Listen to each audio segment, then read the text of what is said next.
हाँ तो प्यारे बच्चों नमस्कार। कैसे हैं आप लोग? उम्मीद करते हैं कि आप लोग एकदम अच्छे से होंगे और बहुत अच्छे तरीके से मन लगा करके पढ़ाई भी कर रहे होंगे। प्यारे बच्चों, आप लोगों का लगातार ये मैसेज आ रहा था, लगातार ये कमेंट आ रहा था कि सर इंपॉर्टेंट चैप्टर पर एक वीडियो बना दीजिए। सर क्योंकि अब समय कम बचा है, ऐसे में आप हमें यह बता दीजिए कि हम कम पढ़ करके ज्यादा नंबर कैसे ला सकते हैं, या फिर वो चैप्टर का नाम बता दीजिए जिस चैप्टर से सबसे ज्यादा क्वेश्चन पूछा जाता है। एक बात बताएं आपको, हम हर एक सब्जेक्ट में 2 चैप्टर या 3 चैप्टर ऐसा है कि अगर आप उस 3 चैप्टर को ही पढ़ लेते हैं ना तो फिर आप पूरा नंबर ला सकते हैं।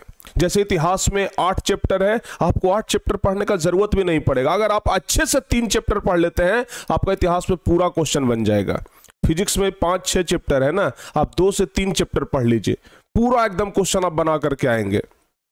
और दावा के साथ कह रहे हैं, ऐसा इसलिए कह रहे हैं क्योंकि हम पूरा एनालिसिस आज कर लिए हैं, और पूरा एनालिसिस करने के बाद हम ये निष्कर्ष पर पहुंचे कि नहीं, चैप्टर को बहुत कम करके भी अगर बच्चे पढ़ेंगे ना तो भी अच्छे नंबर ला सकते हैं। लेकिन हम ये बिल्कुल सजेशन नहीं देंगे कि आप लोग कम ही चैप्टर को पढ़िए, आप लोग सब चैप्टर को पढ़िए। लेकिन हाँ, जिस चैप्टर के बारे में आज हम आपको बताएंगे उस चैप्टर पर थोड़ा विशेष ध्यान दीजिएगा।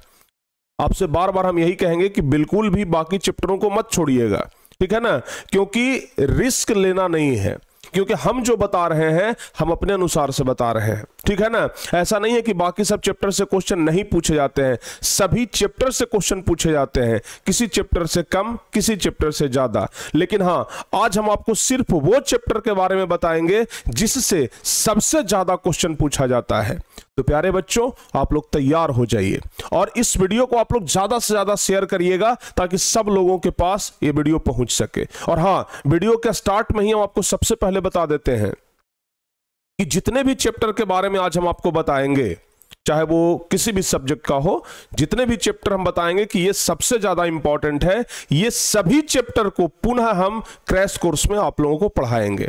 यानी कि इन सब चैप्टर पर ही हम विशेष ध्यान देकर के क्रैश कोर्स में चलेंगे। इसलिए जो बच्चे क्रैश कोर्स में हमारे साथ अगर जुड़ते हैं तो उनको इन सब चैप्टरों के बारे में जानने का एक अच्छा अनुभव मिलेगा और इन सब चैप्टर को अच्छे तरीके से वो जान पाएंगे। चलिए, हम यहां पर लिखे हैं कि बस इस चैप्टर को पढ़ लो क्योंकि ये ऑल इंपॉर्टेंट चैप्टर है, टॉपर बनने से कोई नहीं रोक पाएगा। क्योंकि जितने भी चैप्टर के बारे में हम आपको आज बताने वाले हैं ये सब काफी महत्वपूर्ण चैप्टर है। चलिए बिना समय गवाए हम स्टार्ट करते हैं। सबसे पहले हम भौतिक विज्ञान यानी कि पहले हम साइंस की बात कर लेते हैं। सबसे पहले ना हम साइंस की बात करते हैं। साइंस में 3 सब्जेक्ट आता है, फिजिक्स, केमिस्ट्री और बायोलॉजी। तो हम सबसे पहले फिजिक्स के बारे में बताते हैं, फिर हम आपको केमिस्ट्री के बारे में बताएंगे और तब उसके बाद हम आपको बायोलॉजी के बारे में बताएंगे। तो चलिए सबसे पहले ना हम फिजिक्स के बारे में आपको बताते हैं। देखिए, फिजिक्स का कुछ बात ऐसा है कि फिजिक्स में बहुत सारे चैप्टर हैं। पहला चैप्टर है प्रकाश वाला चैप्टर, प्रकाश का प्रवर्तन। दूसरा चैप्टर है प्रकाश का अपवर्तन। तो आप दोनों चैप्टरों को तो जरूर पढ़िएगा। तीसरा चैप्टर है मानव नेत्र, चौथा है विद्युत धारा, पांचवा है विद्युत धारा का चुंबकीय प्रभाव, छठा चैप्टर है ऊर्जा के स्रोत। आपको हम ना ये 6 चैप्टर में से 3 चैप्टर बताएंगे, और अगर आप इस 3 चैप्टर को पढ़ लेते हैं, अगर आप इस 3 चैप्टर को पढ़ लेते हैं तो 32 से 33 नंबर का सवाल आपसे बन जाएगा, और फिजिक्स उससे ज्यादा पूछता भी नहीं है, तो हम लोग आराम से पूरा नंबर ला सकते हैं। सबसे पहला नंबर चैप्टर, ध्यान रखिएगा, सबसे पहला नंबर चैप्टर जो हमारा लाइट वाला चैप्टर है, जो प्रकाश वाला चैप्टर है, इसको तो आप लोग जरूर पढ़िएगा। अब प्रकाश में अपवर्तन भी और प्रवर्तन भी, ठीक है ना। तो पहला नंबर चैप्टर है प्रकाश का अपवर्तन और प्रकाश का प्रवर्तन। यहां से 12 से 13 नंबर का सवाल पूछा जाता है। यहां से 12 से 13 नंबर का सवाल पूछा जाता है। तो ये आपके लिए काफी महत्वपूर्ण चैप्टर है। चाहे आप किसी चैप्टर को पढ़ें ना पढ़ें, लेकिन इस चैप्टर को जरूर पढ़ लीजिएगा। अच्छा, उसके बाद सर कौन सा चैप्टर? उसके बाद आता है तीसरा नंबर चैप्टर हमारा, विद्युत धारा। विद्युत धारा, ठीक है ना। ऐसे अगर प्रकाश के अपवर्तन और प्रवर्तन को अगर अलग अलग करेंगे तो ये चौथा नंबर चैप्टर हो जाएगा, लेकिन अगर दोनों को हम एक साथ कर दिए तो ये तीसरा नंबर चैप्टर में आएगा। विद्युत धारा जो चैप्टर है ना, वो फिजिक्स के लिहाज से काफी इंपॉर्टेंट चैप्टर है, और यहां से परीक्षा में 10 मार्क्स का क्वेश्चन पूछा जाता है। 10 मार्क्स का क्वेश्चन पूछा जाता है। ऑब्जेक्टिव सब्जेक्टिव मिला करके हम बात कर रहे हैं, तो ये चैप्टर काफी महत्वपूर्ण है।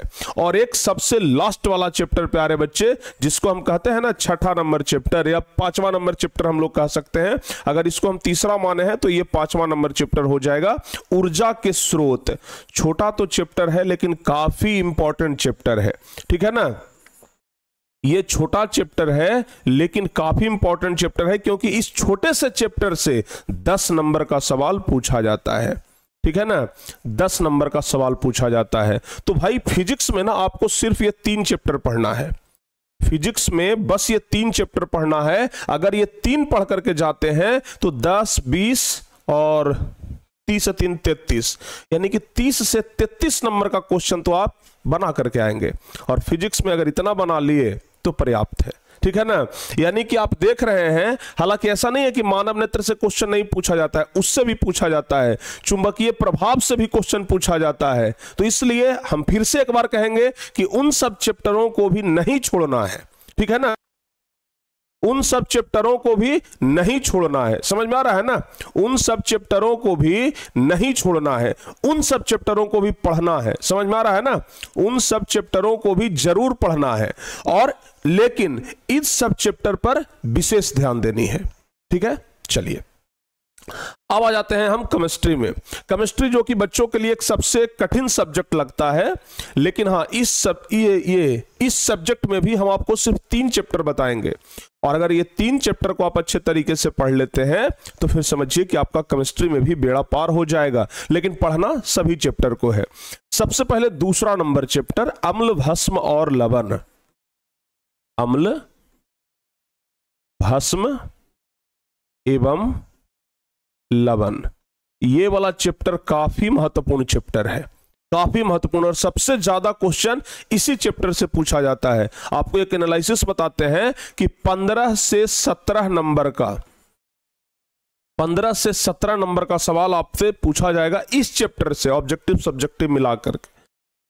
यानी कि आप समझ सकते हैं कि ये वाला जो पूरा चैप्टर है वो 50% आपका केमिस्ट्री है। 50% एकदम सिलेबस को कवर कर लेता है, 50% मार्क्स को कवर कर लेता है। तो इस चैप्टर को तो एकदम घोल करके पी जाइए, छोड़िए ही मत, इस चैप्टर को तो छोड़िए ही मत। और उसके बाद तीसरा नंबर चैप्टर आता है मेटल और नॉन मेटल, यानी कि धातु और अधातु, ठीक है ना। धातु और अधातु, ये वाला चैप्टर भी आपके लिए काफी महत्वपूर्ण चैप्टर है। पता है इस चैप्टर से कितना नंबर का सवाल पूछते हैं? लगभग 12 से 15 नंबर का, 12 से 15 नंबर। अगर हम इस तरीके से बोल सकते हैं कि केमिस्ट्री में सिर्फ ये 2 चैप्टर आप पढ़ करके जाते हैं ना, केमिस्ट्री में पूरा क्वेश्चन बना करके आइएगा, पूरा नंबर का क्वेश्चन बना करके आइएगा। मतलब केमिस्ट्री में पूरा नंबर आपको आ सकता है सिर्फ ये 2 चैप्टर के बदौलत। तो भाई ये 2 चैप्टर को आप बिल्कुल मत छोड़िएगा। बाकी चैप्टर अगर थोड़ा बहुत छूट जाए, लेकिन ये 2 चैप्टर बिल्कुल भी नहीं छूटना चाहिए। लेकिन हाँ, पूरे केमिस्ट्री में जो सबसे हार्ड चैप्टर आप लोगों को लगता है वो है कार्बन वाला चैप्टर, ठीक है ना। सबसे हार्ड आपको लगता है कार्बन एवं इसके यौगिक, कार्बन एवं इसके यौगिक, ये वाला चैप्टर आपको सबसे हार्ड लगता है ना। इस चैप्टर से 8 नंबर का सवाल पूछा जाता है। तो अगर आप लोग सहमत हैं तो इस चैप्टर को भी जरूर तैयार करके जाइएगा। अगर आप लोग सहमत हैं तो इस चैप्टर को भी जरूर तैयार करके जाइएगा। तो केमिस्ट्री में ये 3 चैप्टर आपके लिए कब महत्वपूर्ण है, दूसरा, तीसरा और चौथा, इसको जरूर पढ़ के जाइएगा, ठीक है। चलिए अब आते हैं हम लोग बायोलॉजी पे। बायोलॉजी में बच्चों को आता है कि सर कौन कौन सा चैप्टर पढ़ें। तो बाबू सबसे पहला नंबर जो चैप्टर है जैव प्रक्रम, जैव प्रक्रम। अच्छा, जैव प्रक्रम जो चैप्टर है इसके साथ साथ आप लोगों को जैव प्रक्रम में आप लोगों को पढ़ना है बाबू श्वसन चैप्टर के बारे में। श्वसन चैप्टर हो गया, परिवहन हो गया, उत्सर्जन हो गया, ये सब जैव प्रक्रम में ही आता है, ठीक है ना। तो ये सब ना आप लोगों को जरूर पढ़ के जाना है, ठीक है। और यहां से अगर आप सिर्फ ये पढ़ लेते हैं ना, जैव प्रक्रम अगर आप पूरा कंप्लीट कर लेते हैं, यकीन मानिए 25 नंबर आप कंप्लीट कर लेंगे। इससे ज्यादा का बायोलॉजी पूछा ही नहीं जाता है, बायोलॉजी इससे ज्यादा पूछता ही नहीं है। 25 नंबर आपका इतना में ही कंप्लीट हो गया। अगर आपको लगता है कि थोड़ा सा और मजबूत होकर के जाना है, थोड़ा सा और मजबूत होकर के जाना है, तो फिर आप जनन चैप्टर को पढ़ लीजिए, जो कि बायोलॉजी का 8वां नंबर चैप्टर है। ठीक है ना, बायोलॉजी का कौन सा चैप्टर है? श्वसन हो गया, परिवहन हो गया, उत्सर्जन हो गया। चैप्टर नंबर एग्जैक्ट हमें याद नहीं है, लेकिन ना जनन वाला चैप्टर आप लोग पढ़ लीजिएगा, जीव जनन कैसे करते हैं। ठीक है ना, जनन वाला चैप्टर पढ़ लीजिएगा, जीव जनन कैसे करते हैं। लिख देते हैं, जीव जनन कैसे करते हैं, जीव जनन कैसे करते हैं, ये वाला चैप्टर पढ़ लीजिएगा। 8 से 10 मार्क्स का सवाल जो है वो यहां से पूछा जाता है। 8 से 10 नंबर का सवाल यहां से पूछा जाता है। तो बायोलॉजी में इतना पर्याप्त है, इतना आप लोग पढ़ के जाइए, पूरा नंबर आपका आने वाला है। ठीक है ना। अब गणित का बात करते हैं, क्योंकि सबसे ज्यादा बच्चे गणित का ही डिमांड करते हैं कि सर जी गणित में बता दीजिए ना, गणित में सर एकदम 100 में 100 लाना है। तो बाबू अगर गणित में आपको 100 में 100 लाना है, तो आपको हम बताते हैं कि कौन कौन सा चैप्टर अगर पूरा मजबूत करके जाएंगे तो 100 में 100 एकदम कंफर्म हो जाएगा। सबसे पहला चीज तो चैप्टर नंबर 8 जो हमारा है त्रिकोणमिति। त्रिकोणमिति अगर हम इस चैप्टर को कंप्लीट करके जाते हैं, अगर हम इस चैप्टर को, सॉरी यहां पर हर्षिकार होगा, अगर हम इस चैप्टर को कंप्लीट करके जाते हैं तो पता है अकेले ये चैप्टर आप लोगों को 40 नंबर तक दिला सकता है, सब्जेक्टिव ऑब्जेक्टिव मिला करके। ठीक है ना, कितना? 35 से 40, 35 से 40 नंबर, 35 से 40 नंबर आपको अकेले ये चैप्टर दिला सकता है, त्रिकोणमिति का परिचय। ठीक है ना, तो भाई त्रिकोणमिति का परिचय बहुत इंपॉर्टेंट है। उसके बाद चैप्टर है बाबू द्विघात समीकरण। उसके बाद चैप्टर है द्विघात समीकरण। इस चैप्टर को भी पूरा एकदम अच्छे तरीके से कंप्लीट करके जाइएगा, एकदम बेहतर तरीके से कंप्लीट करके जाइएगा। ये 4था नंबर हमारा चैप्टर है द्विघात समीकरण। और अगर इस चैप्टर को कंप्लीट करते हैं ना, 21 से 22 नंबर का सवाल जो है आप बना करके आएंगे। ठीक है, 21 से 22 का सवाल आप लोग बना करके आएंगे। उसके बाद निर्देशांक ज्यामिति, निर्देशांक ज्यामिति, निर्देशांक ज्यामिति। अगर आप निर्देशांक ज्यामिति को अच्छे तरीके से कंप्लीट कर लिए हैं चैप्टर नंबर 7 को, अगर आप चैप्टर नंबर 7 को निर्देशांक ज्यामिति को अच्छे तरीके से कंप्लीट कर लिए हैं, तो लगभग 17 नंबर तक का सवाल आप लोग बना करके आ सकते हैं, यानी कि 17 नंबर का पूछा जाता है। ठीक है, उसके बाद 5वां नंबर चैप्टर है अर्थमेटिक प्रोग्रेशन एपी। यहां से लगभग बाबू 13 से 15 नंबर का सवाल पूछा जाएगा, 13 से 15 नंबर का सवाल यहां से पूछा जाएगा। और सबसे लास्ट में दूसरा और चौथा चैप्टर पढ़ लीजिए, दूसरा और चौथा। दूसरा और चौथा, दूसरा नंबर चैप्टर कौन सा है? बहुपद और सांख्यिकी। ठीक है ना, बहुपद और सांख्यिकी, सांख्यिकी, सांख्यिकी चैप्टर अगर पढ़ लेते हैं तो यहां से ना लगभग 14-15 नंबर का सवाल यहां से भी पूछा जाता है। ठीक है ना, आप मिला करके क्वेश्चन बैंक से देख लीजिएगा, एकदम पूरा एग्जैक्ट हम आपको डेटा बता रहे हैं। तो 1, 2, 3, 4, 5 यानी 5-6 चैप्टर पढ़ना है। 15 चैप्टर में से हम 5 चैप्टर ला करके दे दिया आपको। अगर सोच लो, अगर इतना पढ़ के जाइएगा, मैथ में आप 100 में 100 ला सकते हैं, मैथ में 100 आउट ऑफ 100 आप ला सकते हैं, इसमें कोई डाउट ही नहीं है।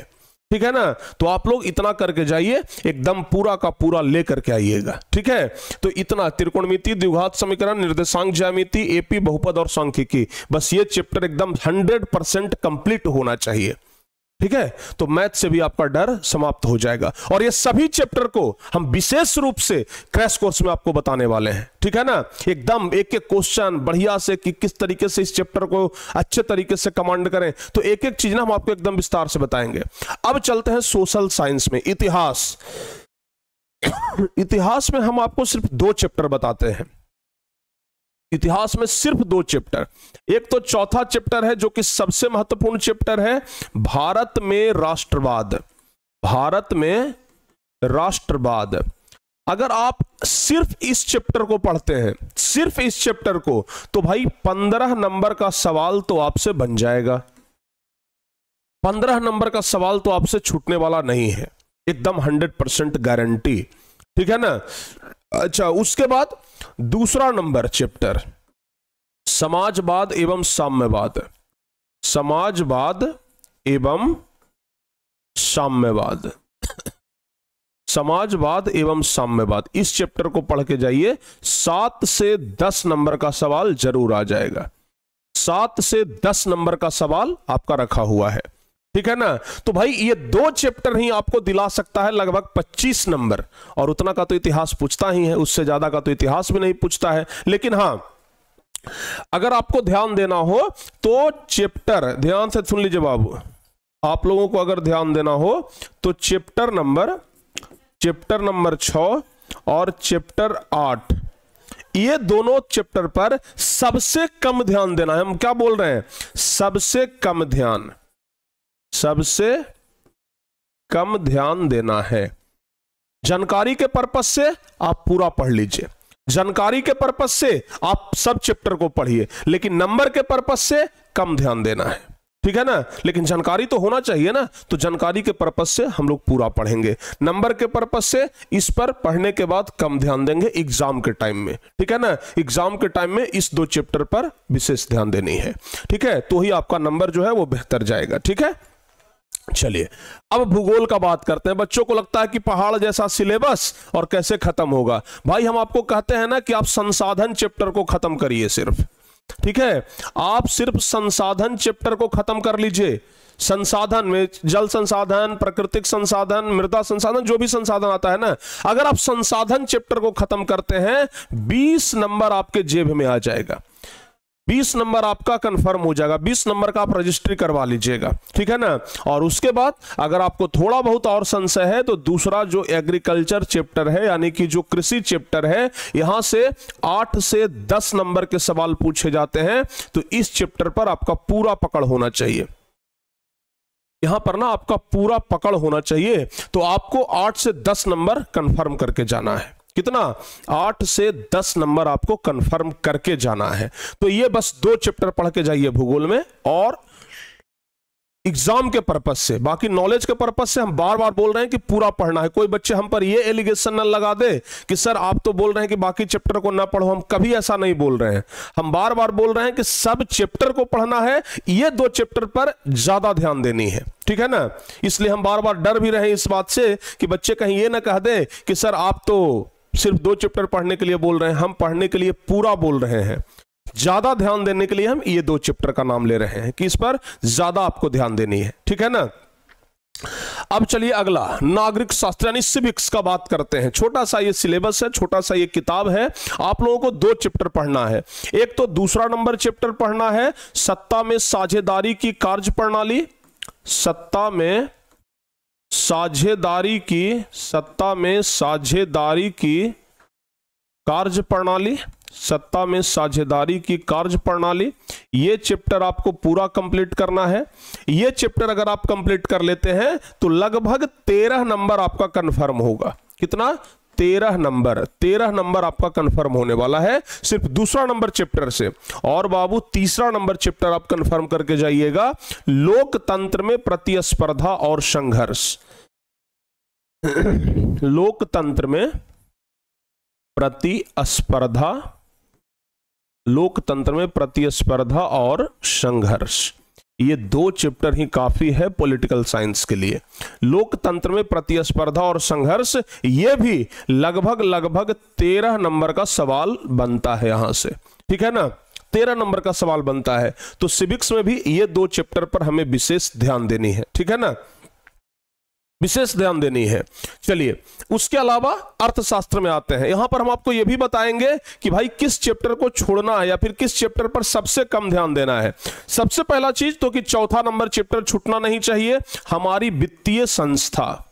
हमारी वित्तीय संस्था, संस्थाएं, हमारी वित्तीय संस्थाएं, ये आपको नहीं छोड़ना है, हमारी वित्तीय संस्थाएं, क्योंकि चूंकि यहां से 10 नंबर का सवाल आता है। पूरा इकोनॉमिक्स 17 नंबर का तो पूछा ही जाता है, पूरा इकोनॉमिक्स मात्र परीक्षा में 17 नंबर का पूछा जाता है, जिसमें से 10 नंबर आपका ये चैप्टर अकेले दिलवाएगा, ठीक है ना। और उसके बाद दूसरा नंबर चैप्टर पढ़ लीजिएगा, राज्य एवं राष्ट्र की आय, राज्य एवं राष्ट्र की आय, राज्य एवं राष्ट्र की आय। यहां से भी लगभग 8 से 10 नंबर का सवाल बनता है, तो ये भी आप लोग पूरा कंप्लीट करके जाइएगा, ठीक है ना। ये 2 चैप्टर, और भाई ध्यान रखना चैप्टर नंबर 5 और 7, ये 2 चैप्टर पर सबसे कम ध्यान भी दोगे ना तो काम चल जाएगा। सबसे कम ध्यान भी अगर दोगे तो आराम से काम चल जाएगा, ठीक है ना। सबसे कम ध्यान भी देंगे ना तो आराम से इस पर काम चलने वाला है, कोई दिक्कत नहीं है। लेकिन ये 2 चैप्टर घोल करके पीना है, एकदम छूटना नहीं चाहिए एक भी क्वेश्चन ये 2 चैप्टर से। समझ में आ रहा है ना। तो ये आपका पूरा साइंस, सोशल साइंस और मैथ का सिलेबस हम कंप्लीट करवा दिए। अब बच्चे कहेंगे कि गुरुजी अब बात रह गया हिंदी और संस्कृत का, अब बात रह गया, ठीक है ना, हिंदी और संस्कृत का। किस चीज का भाई, तो ध्यान रखना अब बात रह गया है हिंदी और संस्कृत का। तो अगर हिंदी और संस्कृत का बात करें तो इसमें आपको पूरा संपूर्ण चैप्टर पढ़ना पड़ेगा, ठीक है ना। इसमें आपको संपूर्ण चैप्टर पढ़ना पड़ेगा, क्योंकि हर एक चैप्टर से सवाल आता है लगभग। इसमें कोई चैप्टर इंपॉर्टेंट और कोई कम इंपॉर्टेंट नहीं है, सब चैप्टर ही इंपॉर्टेंट है, ठीक है। तो इसको आप लोग जरूर पढ़ करके जाइएगा। अच्छा, इंग्लिश में भी पूरा चैप्टर आपको पढ़ना पड़ेगा। तो लगभग हम पूरा सिलेबस आपको बता दिए कि किस चैप्टर से कितना क्वेश्चन पूछता है, ठीक है ना, किस चैप्टर से कितना क्वेश्चन पूछता है, पूरा हम आपको बता दिए। तो बाबू इस चैप्टर को पूरा कंप्लीट करके जाइए और परीक्षा में एकदम बाजी मार करके आइए। उम्मीद करते हैं कि आपको ये वीडियो अच्छा लगा होगा। अगर आपको ये वीडियो अच्छा लगा हो तो आप लोग इस वीडियो को लाइक जरूर करिएगा और अपने सभी दोस्तों के बीच शेयर कर दीजिए, ज्यादा से ज्यादा शेयर होनी चाहिए। और जैसा कि हम आपको फिर से बता रहे हैं, ये पूरा चैप्टर, जो भी चैप्टर का हम नाम लिए हैं, ये पूरा चैप्टर हम आप लोगों को क्रैश कोर्स में एकदम अच्छे तरीके से कंप्लीट कराने वाले हैं। तो बाबू हम आज की इस क्लास को, आज की इस वीडियो को यहीं पे समाप्त करते हैं। अगर आपको ये अच्छा लगा होगा तो आप लोग एक कमेंट जरूर करिएगा कि हाँ ये चैप्टर, ये वीडियो हमें कैसा लगा। तो मिलते हैं किसी और वीडियो में, तब तक के लिए जय हिंद, धन्यवाद।